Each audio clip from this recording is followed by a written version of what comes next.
No one wants to be called a heel. In English, to be called a heel is a very negative connotation.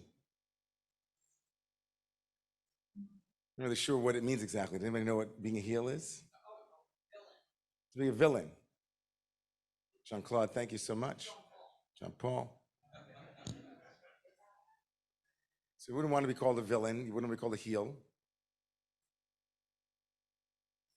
But heels are important in the Jewish tradition, to be a heel.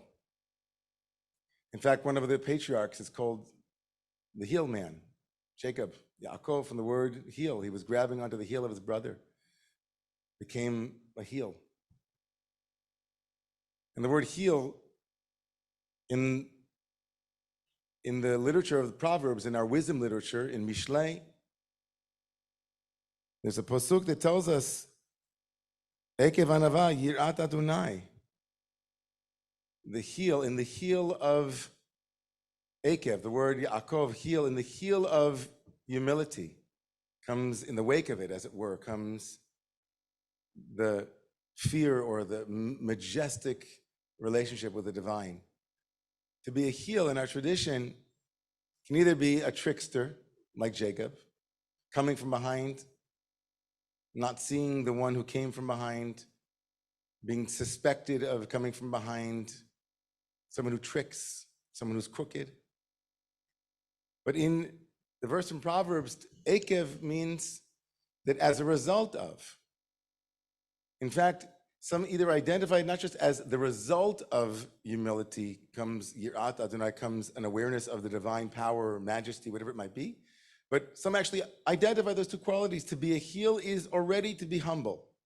It's not used as a means towards humility, but healing, in the deepest sense, with a double E, is to be in a posture of humility. Eikev.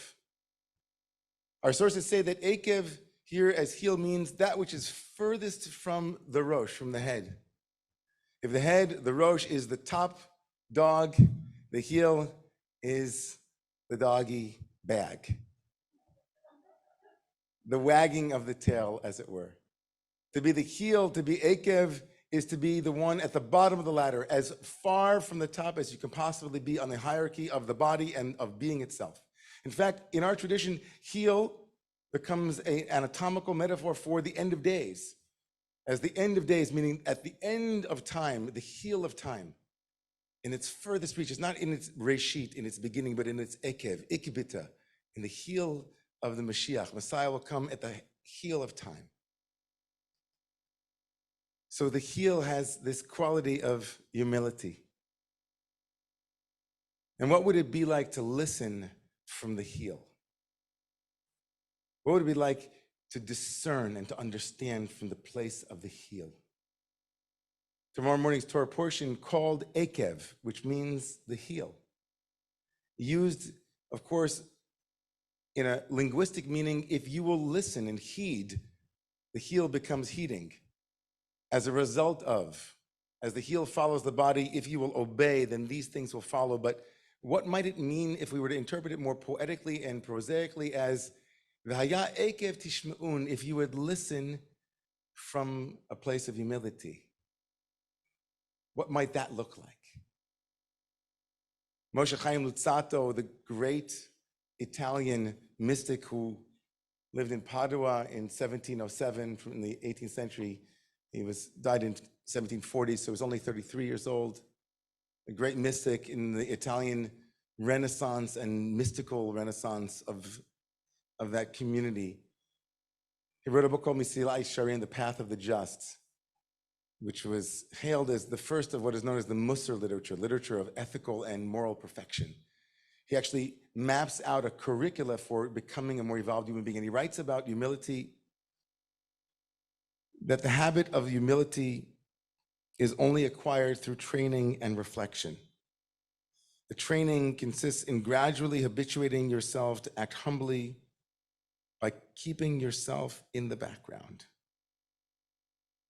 Another way we might say that is to decenter yourself from all conversations. In Ira Stone, Rabbi Ira Stone, who has a commentary on the book, writes that The evil inclination in us is not evil, but it's essentially the ego that always places itself in the center of every conversation. And the Yetzer Hatov, what we call in tradition as the good inclination, is when we put the other first. And so one simple practice of humility, to listen from humility, is to listen not for what you take, but what they offer. To be humble in this sense, to be listening with Eikev, with your heel, is to have an awareness of the other who stands before you and to make them and their needs paramount. It's a vital moment in our understanding of tshuva, in our understanding of what is called repentance, the season that we're about to enter, the season of preparation for the Rosh Hashanah, Yom Kippur, the Cheshbon HaNefesh, the inner inventory that we have to do. Our tradition tells us that the name of the month Elul is an acronym of Ani Lidodi V'Dodi Li, the first letter of each of those 4 words in the Song of Songs. Ani, I, Lidodi, Lamed, to my beloved, V'Dodi, and my beloved, Li, to me. But that's the inner essence of Elul, of our preparation for the high holidays. What a remarkable thing. On one level, it's very romantic. Imagining the high holidays as a rendezvous, like a song of songs, Ani Lidodi. Oh, it's so beautiful. But what if we read it more in the Musar vein, in the vein of this tradition about moral and ethical connection? Emmanuel Levinas, the great French philosopher, wrote that the beginning of all ethics happens when you open the door for someone and say, après vous, after you. Après vous, after you. Oh, no, you. Oh, no, you. Ani Lidodi. I've always read that romantically. Ani Lidodi. It's like so romantic. God is, my beloved, which is beautiful. But maybe it's just a simpler moment of humility is tested in the interpersonal domain.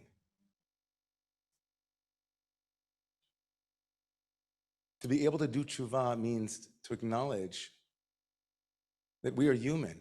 Who can't be humbled by all of the mistakes that we make and remake and redo over and over again? Who in this room, who amongst us, has a bank account so big, or a boat so big, or a company so big, or you name it, right, that is so accomplished that they can't sit in the quiet of their own heart and mind, close their eyes and think about all the ways in which they missed the mark? Not in their life, today, yesterday.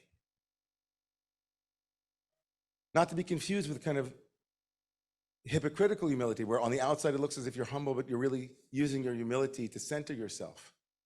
And not the kind of humility that means that I can't act when called upon to act, because that also has a kind of self-involvement instead of what is needed in the moment.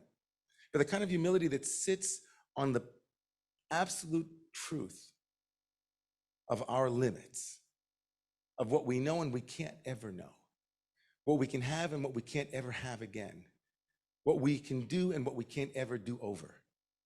How many of us can't feel that? And in that moment of humility, decenter ourselves so that we might be of service to those who we have harmed, those who we haven't listened to, those who we haven't seen. I don't know about you, but these last couple of years have been incredibly humbling for me, humiliating, humbling. All from the word humos, which is earth, of matter, of form. I told a couple of friends of mine this week that I feel in my searching, I've been groping to find a way to express how I feel, and that others have been telling me they've been feeling over the last couple of months, year. I said, I feel like I'm on a bridge that once crumpled. And now, having been rebuilt, I still don't yet trust that I can put all of my weight into each and every step as we go forward. And with each step, I know that I'm compelled, impelled, propelled to go forward on this bridge, because there's no going back. But I keep looking back to see how far away we are from safety, and how far we are from safety to an ever-receding, unknowable arrival. And I have to keep saying, give more weight into it and trust it. And I know it's hard. And we're humbled by what we can't know. We don't.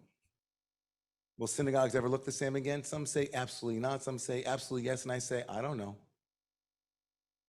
Will this Upper West Side, will this city, will this country? I don't know. Will you, me, anybody here know? But I'll tell you something. I had the privilege of being at a shiva yesterday for an amazing woman whose life began in absolute abject rejection, misery, abandonment. And by the time she passed away this week, at the age of 85, many, many grandchildren and great-grandchildren later, she lived a beautiful life, a life that I'm sure was punctuated by moments of, I don't know, but more often, I'm sure than not, it was the humility that she had to not know that also led to her stepping forward into that unknown and saying, here we go. It's possible. Because I don't know, it's possible. Because none of us know, it's possible. This year's holiday theme will be to awaken the possible. The word efshar in Hebrew means could be. It also means, yes, we can. It's available. Let's do it. I stand before you tonight, I'm sure, like all of you, all of us together in the same bridge, taking one step at a time, trying to put our weight into it and saying, I don't know. But humility, Eikev anava, to listen with the heel, to listen from the place of openness. I think that's a good way to start the month of Elul, which will be coming in 1 week's time, that we'll bless tomorrow morning. I am to my beloved, and my beloved is to me. After you. No, after you. After you. Please rise.